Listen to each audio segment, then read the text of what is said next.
চলতি বছরের জানুয়ারি থেকে এ পর্যন্ত রাশিয়ার সঙ্গে যুদ্ধে প্রায় ৫ লাখ ইউক্রেনীয় সেনা নিহত হয়েছে বলে দাবি করেছে রাশিয়া। দেশটির প্রতিরক্ষামন্ত্রী আন্দ্রে বৌলসভ রুশ প্রতিরক্ষা মন্ত্রণালয়ের বার্ষিক বোর্ড মিটিংয়ে এ দাবি করেন।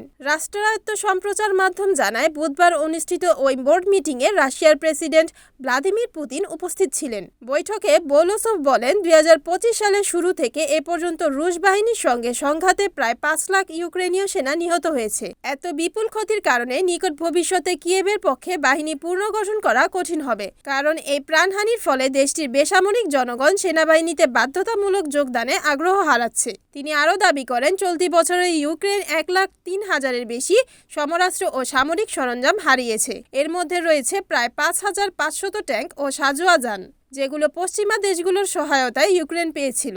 যদিও রাশিয়ার প্রতিরক্ষামন্ত্রী এই বক্তব্যের বিষয়ে এখনও কোনো প্রতিক্রিয়া জানায়নি ইউক্রেন। ক্রিমিয়া উপদ্বীপকে রুশ ভূখণ্ড হিসেবে আনুষ্ঠানিক স্বীকৃতির প্রতিশ্রুতি রক্ষা না করা এবং ন্যাটোর সদস্যপদের জন্য কিয়েভের তদবিরকে কেন্দ্র করে কয়েক বছর ধরে টানাপোড়েন চলার পর ২০২২ সালে ইউক্রেনের সামরিক অভিযান শুরু করে Russia.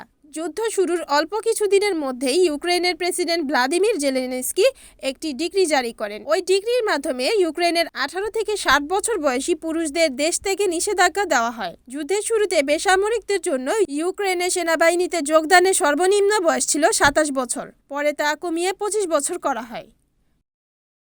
Desk news, NN TV.